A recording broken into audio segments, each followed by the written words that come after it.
Victoire du Real Madrid 2-1 dans un match où moi j'attendais rien du tout du Real Madrid. Je n'attendais rien du tout, j'espérais rien du tout. Heureusement qu'on a gagné à la dernière minute grâce à un tir de Valverde comme souvent. Mais dans un moment aussi compliqué pour le Real Madrid, même si l'équipe m'a énervé durant tout le match, ce genre de but là je dis pas non. Je dis pas non. Grâce à cette victoire-là, on réduit provisoirement l'écart entre le FC Barcelone et nous. Il y avait 4 points avant ce match. Là, maintenant, il y a 1 point provisoirement entre eux et nous. Et ils doivent jouer demain face à l'Athletic Bilbao. On a gagné. Mais je m'en fous. Photo pas au début de l'action. Nous aussi, on a eu des dingueries dans le match. Et qu'on se le dise, hein, à ce stade-là, j'en ai rien à faire. Et faisons la part des choses. Je suis content pour la victoire, qui reste le plus important. Mais il est aussi clair qu'à ce stade-là de la saison, si on peut prendre un trophée, on y va. Oh mais la chance, oh mais la chance, ils ont toujours de la chance. Ils étaient à ça de faire encore un match nul. Et pire, même pire, à la 88e, ils étaient capables de perdre. Si Iago Aspas, il met pas le poteau et il la met au fond, vous perdez le match. Le Real Madrid s'impose à la 91e minute. Victoire 2-1 du Real Madrid face au Celta Vigo. Un miracle vraiment inespéré pour le club merengue. Juste avant de continuer cette vidéo, les gars, je vous invite à liker, à commenter, partager surtout, partager cette vidéo massivement. Le Real Madrid qui revient à 1 point de l'FC Barcelone. Juste, et retenons aussi que l'FC Barcelone a un match à jouer en retard contre l'Athletic Bilbao. Espérons voir ce que ça va donner. Parce que le Real Madrid revient à la course au titre, à la course à la Liga. Et vraiment, tous les staffs merengues qui respirent beaucoup après cette victoire. Arbeloa qui respire beaucoup. Tout le club respire beaucoup. Vous allez dire quoi? Qu'on est nul?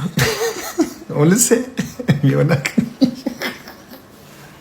Je sais qu'il y en a beaucoup, vous voulez fêter le match nul, mais pas du tout. Victoire 2-1. Les gars, sincèrement, quand on regarde le match, moi, avant le match, j'avais dit, hein, aujourd'hui, on n'attend rien. Peut-être qu'ils allaient nous surprendre. En tout cas, on a gagné 3 points, très importants. Mais le match, j'ai failli m'endormir. Hein. Je vais pas vous mentir, j'ai failli m'endormir devant le match. J'ai vu que des fantômes sur le terrain. Je pense que on était en période d'Halloween, c'est pas possible. Il y avait que des fantômes. J'ai rien vu sur le terrain. Personne. Tout le monde était absent. Vinicius, ouais, je l'ai pas vu. Brahim, on l'a donné sa chance. Il était où? J'ai pas vu. Le seul qui me fait plaisir, c'est encore une fois Théo Pitarch. Ah, le petit, il aime le ballon. Au moins, lui, il va chercher. Il prend des risques. Ça, on aime. Yassine Siouf, il a failli nous tuer à la fin. Hein. Merci Ferland Mendy. Des fois, il faut le dire aussi. Merci Ferland Mendy. Ah, j'espère que t'es pas blessé. Hein. Donc voilà les Madrilènes.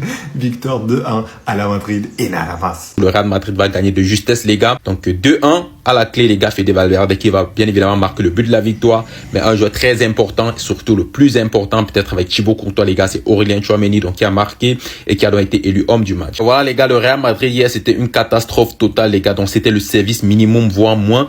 Donc les gars, là, ils auraient même pu perdre le match. C'est en toute fin de match, les gars. Je sais pas ce qui s'est passé, mais Raúl Asensio, une fois de plus, friable en défense. Les gars, regardez, c'est le poteau qui va sauver le Real Madrid, les gars, parce que là, c'était but, hein, et ils auraient perdu 2-1. Si c'est ça le Real Madrid maintenant, les gars, voilà, c'est un mystère, hein. Si c'est ça le Real Madrid maintenant, les gars, j'ai des questions, parce que j'ai l'impression qu'ils avaient oublié le jeu et les enjeux, les gars, parce que voilà, en cas de défaite au classement, ça aurait été très grave. Donc, dans l'ensemble, les gars, piètre prestation de chaque joueur, les gars, c'est vrai qu'il y a quelques joueurs qui tirent leur épingle du jeu. En l'occurrence, Tchouaméni et Thibaut Courtois, les gars, donc c'était les deux grands hommes de cette soirée. Le reste, les gars, peut-être Valverde pour moi 5 sur 10, donc 50%. Le reste catastrophique, les gars. Vinicius absent, hein, absent, les gars. Il prend le ballon, il fait n'importe quoi, il essaie des trucs qui fonctionnent pas. Donc voilà, les gars. Brahim Diaz, complètement inexistant. Bon, les gars, ça fait longtemps, il n'a pas joué, donc il n'a pas de minutes dans les jambes, c'est très difficile. Arda Güler, les gars, 0, les gars, il est censé être playmaker, il a rien foutu, les gars, ça fait un moment. Moi, je comprends pas à l'époque, sous Xavi Alonso, on disait qu'il avait pas assez de temps de jeu, les gars. Sur Alvaro Arbeloa, il est titulaire tout le temps, il fait jamais de différence, il fait jamais de passe pour casser les lignes. Donc, les gars, voilà, hein, ça devient difficile. Thiago Pitarch, je peux pas lui en vouloir, les gars, très jeune joueur de l'académie, on peut pas attendre de lui, les gars, on attend des cadres de l'équipe, hein, comme Fede Valverde, qui a été moyen, à mon goût moyen, les gars, il peut mieux faire. Tchouaméni top, donc les gars, je dirais mais 8 sur 10. En défense, les gars, 0, Trent Alexander-Arnold, catastrophique, les gars. On dirait que Liverpool nous a vendu la photocopie Asensio. C'est tout le temps la même chose, des erreurs. On se pose la question de savoir si c'est vraiment un professionnel, les gars. Donc, en fin de match, on a été friable. C'est de sa faute, les gars, parce que à chaque fois, le positionnement, je sais pas s'il ne voit pas le déplacement des attaquants adverses. Donc, à chaque fois, il est friable. À chaque fois, il s'est fait surprendre. Les gars, Rudiger, longtemps, il joue en défense. Il a toujours pas d'expérience. Il fait toujours des sorties catastrophiques où il se fait prendre comme ça. Gars, c'est n'importe quoi. C'est énervant à la limite. Ouais, Mendy, les gars, bon, voilà, je pense qu'il est temps de quitter le Real, hein. Oui, ça fait longtemps, il a pas de temps de jeu, mais voilà, les gars, piètre performance, de cette façon, on peut pas se permettre. Thibaut Courtois, les gars, donc, c'est le dieu du Real Madrid, parce que sans lui, les gars, ça encaisse au moins 100 buts, hein. Bon, les gars, on a Arbeloa qui s'est prononcé, hein, sur l'énervement d'Arda Güler, parce que quand on l'a sorti, il était exaspéré, les gars. Il a montré des signes de frustration, donc, le coach lui a rappelé, hein, donc, il a dit, j'aimerais savoir quel manager lui a fait autant confiance que moi. Et c'est vrai, les gars, sur Xavi Alonso, il était au banc. Donc, il a dit, personne ne croit plus en Arda Güler que lui. C'est vrai, les gars, il est titulaire tout le temps, pourtant, il faut rien. Faut le dire, Arda Güler, les gars, c'est rien, hein. Puis un temps, le comparer à Yamal, les gars, il n'y a pas de débat. Il apporte rien. Peut-être c'est à cause du registre, les gars. Donc, mais je ne vois rien. J'ai l'impression que c'est un club de D3, hein, donc avec des joueurs random qui sont commerçants en journée et footballeurs le soir. Les gars, il faut également parler de l'arbitrage en Liga qui est catastrophique. Là, on a une situation, les gars, Arda Güler dans la surface, il touche le ballon en premier et derrière l'adversaire va botter son pied, les gars, et l'arbitre, il ne va rien dire. Donc, les gars, c'est totalement fou. Le Real Madrid qui s'en sort victorieux face au Celta Vigo. C'est un score de 2-1. Un miracle vraiment inespéré. Parce que comme on le voit, on a tous suivi le match avec toutes les occasions. Il y a une polémique sur... il y a un penalty non sifflé aussi pour le Real Madrid. Ça aurait pu vraiment avantager le club. Et aussi sur le but victorieux de Valverde à la 91e minute. Il y a une faute du joueur madrilène sur le joueur de Celta Vigo qui n'a pas été sifflé. Et on se pose la question aussi, est-ce que si l'arbitre avait sifflé la faute, logiquement il n'y aurait pas eu de but, donc le Real Madrid serait toujours dans un couloir sombre plutôt. Et aussi, gros match aussi pour les nouvelles entrants du Real Madrid, vraiment à noter vraiment, parce qu'avec toutes ces blessures, toutes les figures des clubs qui sont absents liés aux blessures, le coach a dû faire appel à ces petits vraiment qui ont vraiment prouvé aussi, même si en global le Real Madrid n'a pas été vraiment comment dirais-je, n'a pas vraiment prouvé. Mais ils ont gagné quand même, ils ont été, si je peux le dire ainsi, ils ont joué comme des fantômes. Ils ont joué comme des fantômes parce qu'on ne les voyait pas tellement. Mais ce sont les occasions qui se sont concrétisées. Nous retenons aussi qu'il y a un but annulé de Celta Vigo. Et aussi, c'est ce que je disais l'autre fois, le Real Madrid doit vraiment, ils doivent se mettre en tête que tout le monde doit porter l'équipe de l'avant.